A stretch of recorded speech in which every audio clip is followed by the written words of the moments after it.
My family used me as a free babysitter for 10 years, then called me selfish when I got a full scholarship in another state, accusing me of abandoning the family. So I moved anyway.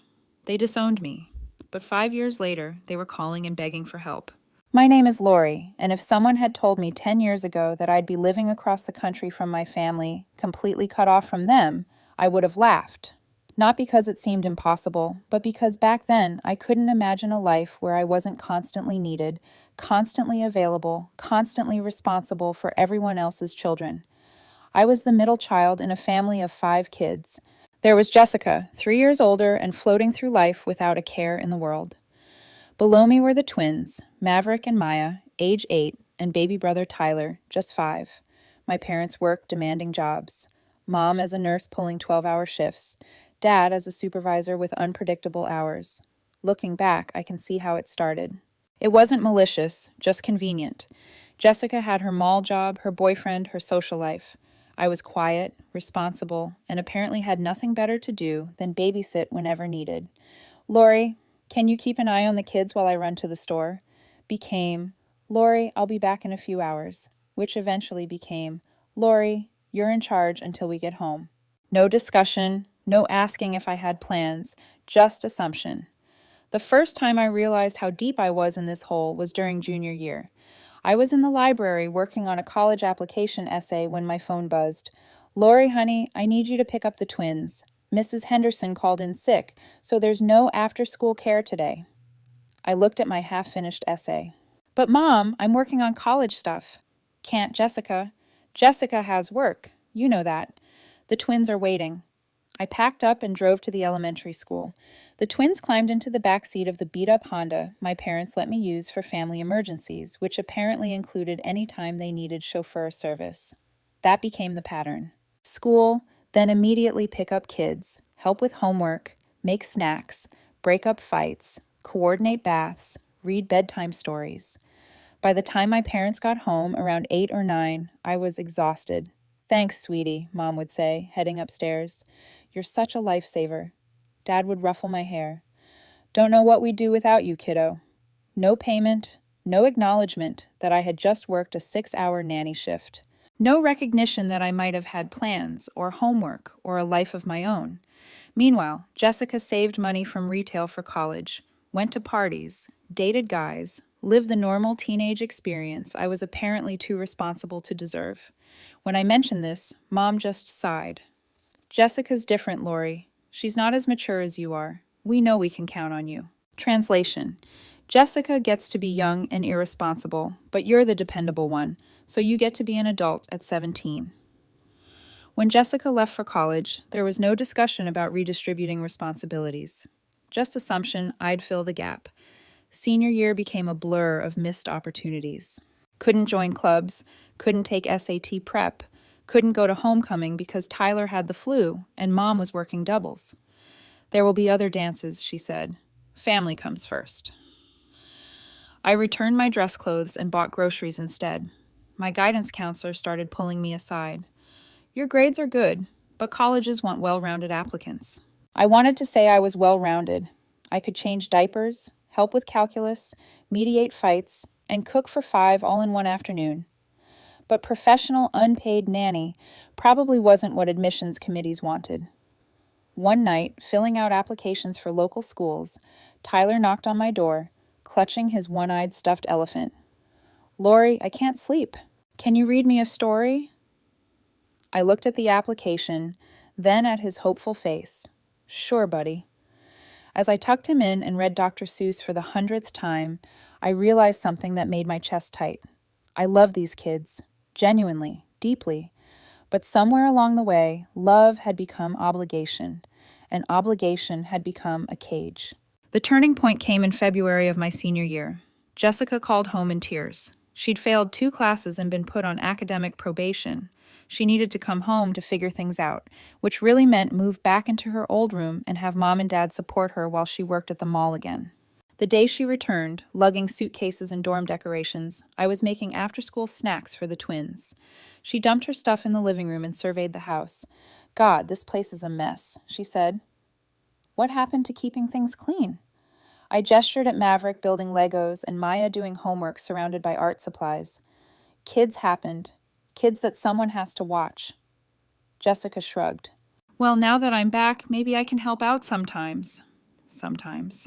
The word hung in the air like a promise no one intended to keep. That weekend, Mom asked me to watch everyone while they took Jessica out to dinner to discuss her plans going forward. I spent Saturday evening doing homework help, mediating twin arguments, and bedtime routines. They came home after 10 o'clock, laughing about something Jessica had said. Oh, and Lori. Mom turned to me as she headed upstairs. Jessica needs the car tomorrow for job hunting. You'll have to figure out another way to get to school. I stared at her retreating figure. Jessica had been home 1 week, and already she was taking over the car I'd used for 2 years of kid shuttling. But apparently her job search trumped my transportation to school. That night, I couldn't sleep. I opened my laptop and Googled full scholarships out of state. Most deadlines had passed, but one caught my eye. The Morrison Foundation Scholarship for students demonstrating exceptional resilience. Deadline, March 15th. It was February 28th. The essay prompt, describe a challenge you've overcome and how it has prepared you for college success. I stared at the blank document, then started typing. For the past 3 years, I have been the primary caregiver for my 3 younger siblings while maintaining a 3.8 GPA. I wrote for 3 hours about missed opportunities and late-night homework sessions, about cooking on budgets and calming nightmares, about love and resentment, and the complicated space between being needed and being taken for granted. The Morrison Foundation offered full tuition, room, and board at 12 participating universities. I applied to all 12, even ones across the country I'd never seriously considered. Then I waited. March and April passed in standardized babysitting routines. Jessica helped with kids exactly twice. College rejections piled up. The local state university accepted me with partial scholarships. Nothing that would let me really leave. Then on a Thursday in late April, I got the call. I was stirring mac and cheese while helping Maya with math homework when my phone rang. Unknown number. Hello. Hi, is this Lori Mitchell? This is Dr. Jennifer Wells from the Morrison Foundation. I'm calling with wonderful news. I nearly dropped the wooden spoon. Maya looked up, sensing something important. You've been selected as one of this year's Morrison Scholars. Congratulations, Lori. Your essay was extraordinary. The kitchen tilted around me. What? Full scholarship to your first choice school, Portland State University in Oregon. 4 years, full tuition, room, board, and a stipend for books. Oregon, 3,000 miles away. A place where no one knew me as the girl who babysat her siblings. You deserve it. Your resilience and maturity shone through every line. After I hung up, Maya tugged my shirt. Lori, who was that? You look funny. I got into college. I got a full scholarship to college. That evening, when my parents came home, I told them about the scholarship. I expected excitement, congratulations, maybe pride. Instead, I got confusion. Oregon? Mom said, as if I'd announced I was moving to Mars. But why Oregon? There are perfectly good schools here. It's a full scholarship, Mom. Full ride. Dad frowned. But what about the kids? Jessica's still getting back on her feet. We can't handle everything without you. I stared at him. I'm 18 years old, Dad. I'm supposed to go to college. Of course, Mom said quickly. We're just saying maybe somewhere closer, somewhere you could come home on weekends, somewhere I could still be on call for babysitting duty. This is a once-in-a-lifetime opportunity. The Morrison Foundation only gives out 20 scholarships nationwide each year. Jessica, scrolling through her phone, looked up. I think it's kind of selfish, honestly. The word hit like a slap. Selfish? You know Mom and Dad need help with the kids. You know I'm trying to get my life together. This feels like you're abandoning everyone because you got some fancy scholarship. Something cracked inside my chest. Abandoning? I've spent 3 years raising kids that aren't mine. I've missed school dances and SAT prep and normal teenage experiences because I was here being responsible for everyone else's children. How is finally doing something for myself abandoning anyone? We never forced you, Mom said, voice getting that lecturing edge. You're part of this family, and family members help each other. Help each other. When was the last time anyone helped me? We fed you, clothed you, put a roof over your head, Dad said. Everything I did was for Jessica and Maverick and Maya and Tyler. I was just the unpaid help. The room fell silent except Tyler playing with toys, oblivious to the tension. Finally, Mom spoke, voice cold. If that's how you feel, Lori, maybe you should go to Oregon. But don't expect us to pretend we're happy about you abandoning your family. Fine, I said quietly. I'll go to Oregon. And since I'm abandoning everyone anyway, I guess you'll figure out childcare on your own. I walked upstairs and closed the door. For the first time in years, I didn't check if anyone needed help with homework or bedtime stories. The next few weeks were Arctic. Mom spoke to me in clipped, cold sentences, only when absolutely necessary. Dad tried to play peacemaker once or twice, suggesting that maybe I could compromise by choosing a school closer to home, but when I didn't budge, he gave up and joined the silent treatment. Jessica seemed almost gleeful about the whole situation. With me in disgrace, she suddenly looked like the good daughter by comparison. She even volunteered to help with the kids a few times, making sure Mom and Dad saw her reading to Tyler or helping Maya with her spelling words. See, I heard her tell Mom one evening, I told you I could help out more. Lori always acted like she was the only one who could do anything around here. The twins, Maverick and Maya, were confused by the tension, but smart enough to stay out of it.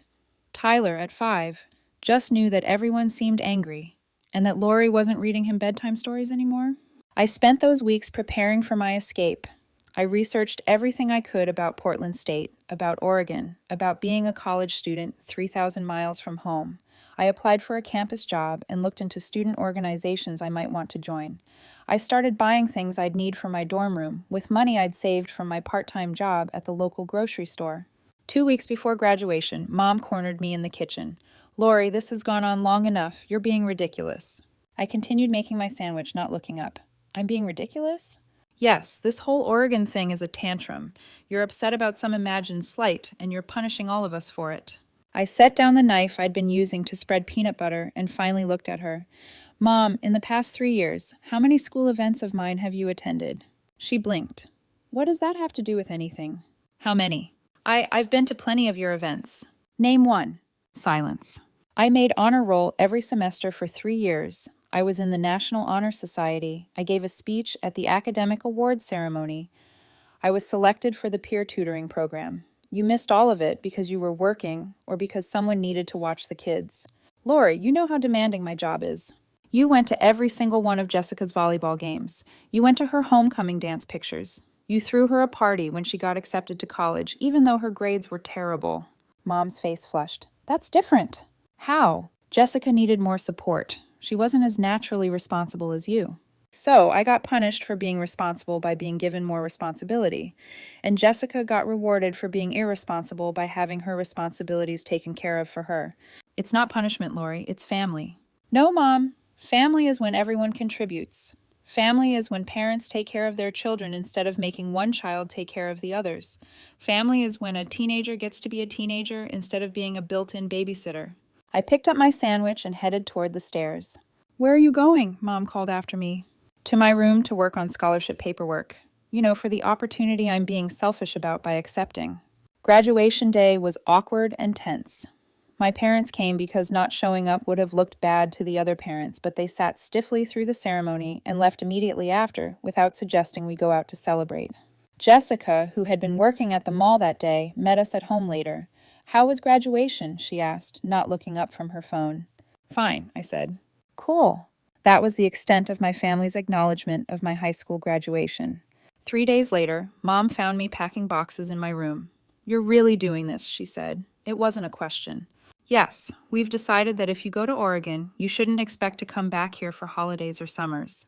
If you want to abandon your family, then you're on your own.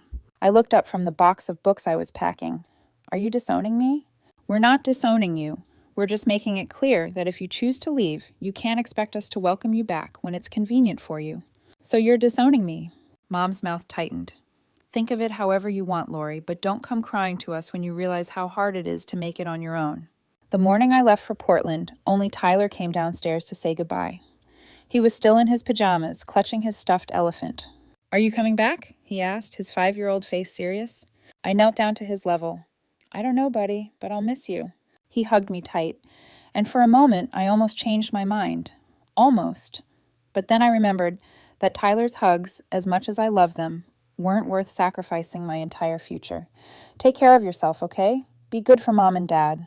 He nodded solemnly, like I'd given him an important mission. I loaded my car with everything I owned that mattered and drove away from the house where I'd spent 18 years being everyone's caretaker. In the rearview mirror, I could see Tyler standing in the doorway in his dinosaur pajamas, waving. Portland was everything I'd hoped and more. My dorm room was small, but mine. My roommate, Jake, was from California and had never heard of my family or my reputation as the responsible one. To him, I was just Lori, freshman psychology major with an interest in child development. The irony wasn't lost on me. For the first time in years, I had a schedule that was entirely my own. Classes, study time, meals when I wanted to eat them, sleep when I was actually tired, instead of when the last child had been tucked into bed. I joined the psychology club and started volunteering at a local elementary school as a tutor. I made friends who knew me as the girl who was funny and smart and surprisingly good at beer pong, not as the girl who always had to leave early to babysit. I called home twice during my first semester. Both times, whoever answered was polite but distant. Yes, everyone was fine. Yes, they'd figured out arrangements for the kids. No, there wasn't really any news to share. I stopped calling. The Morrison Foundation Scholarship included a mentorship program, and I was paired with Dr. Patricia Harrison, a psychology professor who specialized in family dynamics and child development. During our monthly coffee meetings, she helped me process not just my academic goals, but also the complicated feelings I had about my family. It's normal to feel guilty, she told me during one of our sessions. You were parentified as a child, forced to take on adult responsibilities before you were ready. When parentified children finally set boundaries, they often struggle with feelings of guilt and abandonment, even though they're the ones who were originally abandoned by their parents. But I did abandon them, I said. The kids needed help, and I left. The kids needed their parents to figure out appropriate childcare, not to continue relying on their older daughter to sacrifice her future. You modeled something important for them, that it's okay to prioritize your own well-being, and that adults should be responsible for their own choices. It took 2 years of therapy and countless conversations with Dr. Harrison before I really understood that leaving hadn't been selfish. It had been survival. By my junior year, I was thriving. I had a 3.9 GPA, a part-time job as a research assistant, and a boyfriend named Johnny, who thought my stories about growing up were heartbreaking, not normal. I was applying for graduate school programs in child psychology, inspired by my own experiences, but finally able to see them from a professional rather than personal perspective. I had built a life in Portland. I had friends, professors who knew my name and my potential, internship opportunities, a sense of myself as an individual rather than just an extension of my family's needs. For the first time in my life, I was happy. And then on a Tuesday evening in October of my junior year, my phone rang. I almost didn't answer. It was a number I didn't recognize, but something made me pick up. Hello, Lori, it's Jessica. I sat down on my dorm room bed. I hadn't talked to my sister in over 2 years. Hi, I said carefully. Hi, how are you? I'm fine, how are you? There was a pause. I'm pregnant. I waited for her to continue. And I'm not with the father anymore, and I'm living at home with Mom and Dad. Her voice broke. Lori, I don't know how you did it. I can't handle the twins and Tyler and everything, and now I'm going to have a baby, and I don't know what to do. The irony was breathtaking. Jessica, who had called me selfish for leaving, was now discovering exactly how much work I'd been doing all those years. Have you talked to Mom and Dad about getting help? I asked. They're working even more hours now. Dad got laid off last year and had to take a job at a different plant with worse pay, so Mom picked up extra shifts. They're barely home, and when they are, they're exhausted. What about professional childcare? Jessica laughed, but it sounded more like crying. With what money? Do you know how much daycare costs for 3 kids? Even if we could find someone to take Tyler after school and watch the twins all summer, we can't afford it. I felt an old, familiar tug of guilt and responsibility. These were still my siblings she was talking about. Tyler was 7 now. The twins were 10. They were kids, and they needed someone to take care of them. But then I thought about Dr. Harrison. about all our conversations about boundaries and enabling, and the difference between helping and fixing. I thought about my life in Portland, about graduate school applications sitting on my desk, about the research project I was working on that could lead to publication. Jessica, I'm sorry you're struggling, but I can't come back. I'm not asking you to come back permanently, she said quickly. Just for a while, just until I figure things out. Just until the baby comes and I can get back on my feet.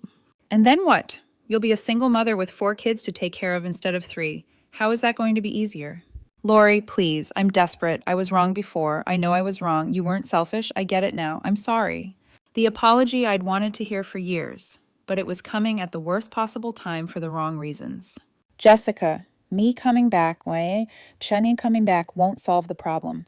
It will just enable everyone to avoid solving it themselves. Mom and Dad need to figure out sustainable childcare arrangements. You need to figure out your situation with the baby. The twins and Tyler need stability that doesn't depend on whether or not I'm available to provide it.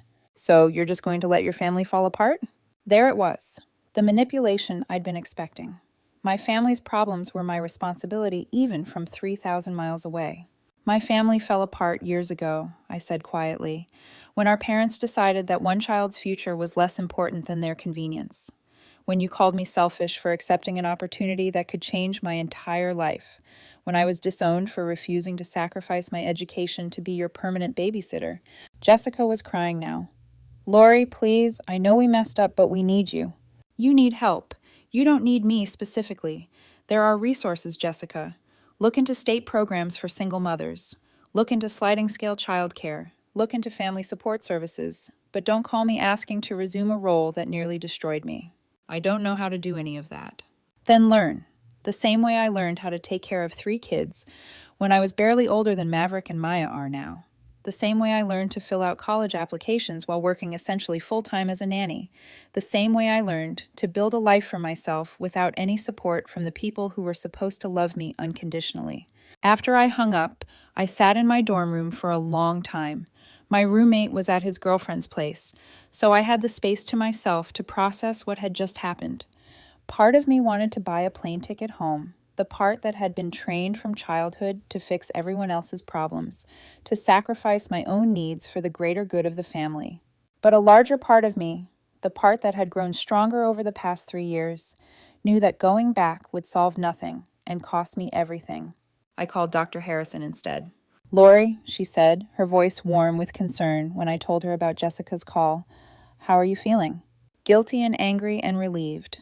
I think, relieved that I'm not there, that it's not my problem to solve this time. That's growth, she said, recognizing that you can care about people without being responsible for their problems. Over the next few months, the calls continued. First from Jessica, then from Mom, then from Dad, always the same theme. Things were hard. They needed help. Couldn't I just come back for a little while? The guilt was crushing sometimes. I'd lie awake at night wondering if Tyler was doing okay in school, if the twins were getting help with homework, if Jessica was taking care of herself during her pregnancy, but I held firm to my boundaries. In December, Jessica had the baby, a little girl named Emma. Mom sent me a single text with a photo. She's beautiful. We're all doing fine. I looked at the picture of my niece, a tiny red-faced infant with dark hair, and felt a complex mix of emotions. Love, because she was family and she was innocent in all of this. Sadness, because I was missing her first moments. Relief, because her existence wasn't my responsibility. I sent back a simple response. Congratulations. She's lovely. That was the last direct communication I had with my family for almost 2 years. I graduated summa cum laude with my bachelor's degree in psychology. I was accepted to graduate school at the University of Washington for a PhD program in developmental psychology with a focus on family systems and child welfare. I moved to Seattle, found a small apartment, and threw myself into my research. My dissertation was on the long-term effects of parentification on childhood development. I interviewed dozens of young adults who had been forced to take on parental responsibilities as children, documenting the impact on their academic achievement, mental health, and relationship patterns. It was personal work disguised as academic research, and it was the most meaningful thing I'd ever done. Through my research, I connected with other people who had similar experiences. I wasn't alone. I wasn't crazy. I wasn't selfish. I was part of a pattern that was more common than most people realized, and I was helping to document it and find ways to heal from it. 5 years after leaving for Portland, 6 months after defending my dissertation, I was working as a postdoctoral researcher at Seattle Children's Hospital when my phone rang on a Wednesday afternoon. Another unknown number, but this time from my home area code. I answered without thinking. Lori. Oh, thank God, it's Dad. I hadn't heard my father's voice in years. He sounded older, tired. Hi, Dad. Lori, we need to talk. Are you free?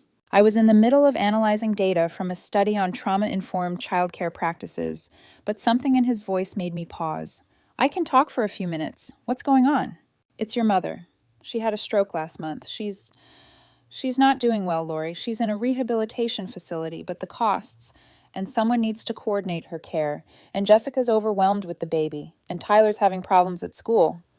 He was rambling, the words tumbling out like he'd been holding them back for weeks.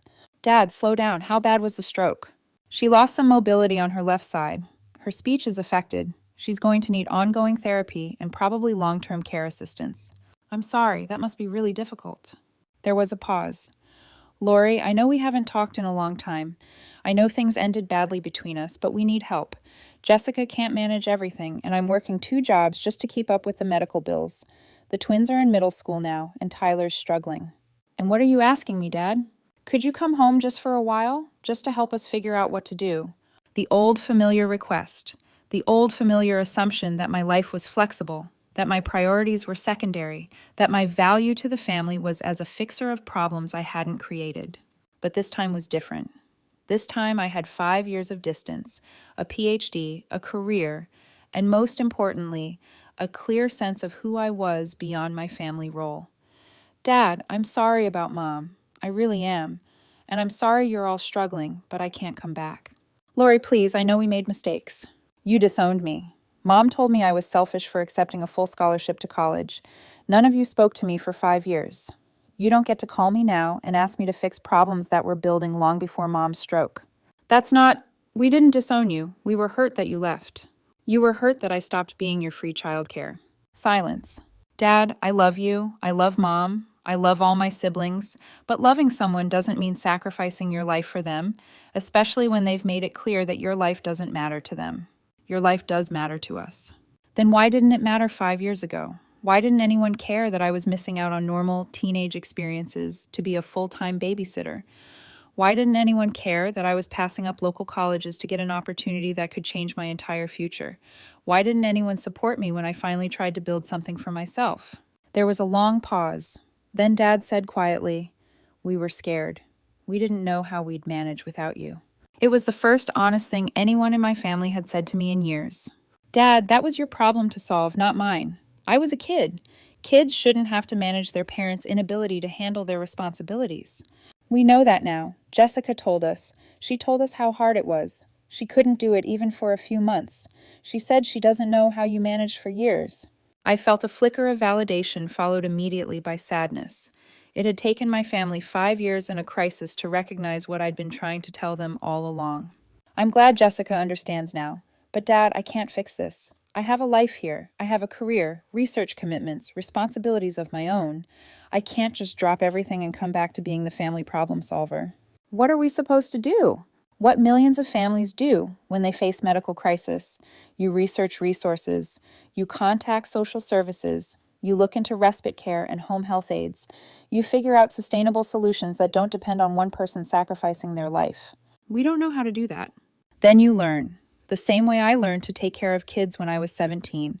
The same way I learned to navigate college applications and scholarships and building a career without any support from my family. After I hung up, I sat in my office at the hospital for a long time. Through the window, I could see parents bringing their children for appointments. Worried faces and hopeful faces and tired faces, all of them trying to do their best for their kids within whatever circumstances they were facing. I thought about my research, about all the families I'd studied who had found ways to heal from patterns of dysfunction and create healthier dynamics. It was possible, but it required everyone involved to be willing to change, to give up old roles and learn new ways of relating. My phone buzzed with a text from Jessica. Dad said you won't come home. I understand why, but could we at least talk? I stared at the message for a while, then typed back. I'm willing to talk, but not about me coming home. If you want to discuss resources for mom's care or childcare options, I can help research those things. Her response came quickly. That would help. I'm drowning, Lori. I never realized how much you did. Over the next few weeks, Jessica and I had several long phone conversations, not about me returning, but about practical solutions to the family's problems. I helped her research state programs for families dealing with medical crisis. I found information about sliding scale childcare, after-school programs, and respite care services. I even connected them with social workers who specialized in helping families navigate complex care situations. Slowly, my family began to figure out a sustainable system. Mom moved from the rehabilitation facility to a smaller care facility closer to home. Dad reduced his hours at one of his jobs to help coordinate her care and spend time with the younger kids. Jessica found a part-time job with flexible hours and enrolled Emma in a daycare that offered sliding scale fees. It wasn't easy for them, and it wasn't perfect, but it was working. And most importantly, it wasn't dependent on me sacrificing my life. 6 months after Dad's call, Mom was able to come home with the assistance of a part-time aide. Her speech had improved significantly, and while she still had mobility challenges, she was stable. Tyler was doing better in school with the help of a tutor and more consistent support at home. The twins had adjusted to their new routines. Jessica called me on a Saturday evening in spring. How's everyone doing? I asked. Better, she said. Really better. Mom's getting stronger every week. Tyler made honor roll this semester. Maverick and Maya are both playing soccer now. That's wonderful. Lori, I owe you an apology, a real one. I waited. When you left for college, I was jealous. I was jealous that you got this amazing opportunity, and I was stuck at home dealing with my failures. And I was terrified, because I knew that once you were gone, I'd have to step up, and I didn't think I could do it. Jessica, no. Let me finish. I called you selfish because it was easier than admitting that I was the selfish one. I had been letting you carry all the responsibility while I got to be the irresponsible older sister. When you left, I realized how much work you'd been doing, how much you'd been sacrificing. She paused, and I heard her take a shaky breath. I tried to take over for a few months when I got pregnant, and I couldn't do it. I couldn't handle what you'd been handling since you were 15 years old. And instead of recognizing that you were amazing, I was resentful that you weren't there to keep doing it. Thank you for saying that, I said softly. I'm proud of you. I know I should have said that years ago, but I'm proud of you for standing up for yourself and for building something incredible with your life. And I'm sorry it took me so long to understand. We talked for another hour. Really talked. For the first time in our adult lives. She told me about her struggles with single motherhood, her fears about being a good parent, her appreciation for all the things I'd taught her during our childhood that she'd never acknowledged before. I told her about my research, my career goals, my life in Seattle with Johnny. As we were wrapping up the call, she said, "Would it be okay if I visited sometime? I'd love to see your life there, and I'd love for Emma to know her aunt." I'd like that, I said, and meant it. A few weeks later, I got a card in the mail. It was from Tyler, now 12 years old, written in careful cursive handwriting that reminded me of helping him with his letters when he was 5. Dear Lori, Dad told me you helped find the programs that let Mom come home. Thank you for helping, even though we were mean to you. I miss you, and I hope I can see you soon. I still have the elephant you fixed. Love, Tyler. Love for the little boy who had hugged me goodbye in his dinosaur pajamas. Grief for all the years we'd lost. Relief that we might be able to build something new. I have relationships with my family members now, but they're relationships based on choice and mutual respect rather than obligation and guilt. Jessica visits me once a year with Emma, who is a bright, energetic 5-year-old who calls me Aunt Lori and loves the Science Museum. Tyler and I text regularly, and I've been able to help him with college applications and scholarship essays. The twins are teenagers now, busy with sports and school activities, but they send me updates about their lives. Mom and I have video calls every few weeks. Her speech has almost completely returned, and while we've never had a deep conversation about the past, she tells me she's proud of what I've accomplished. Dad and I exchange emails about family updates and my work. It's not the close-knit family relationship that some people have, but it's honest. It's built on recognition of who we all really are, rather than who we were forced to be by circumstance and dysfunction.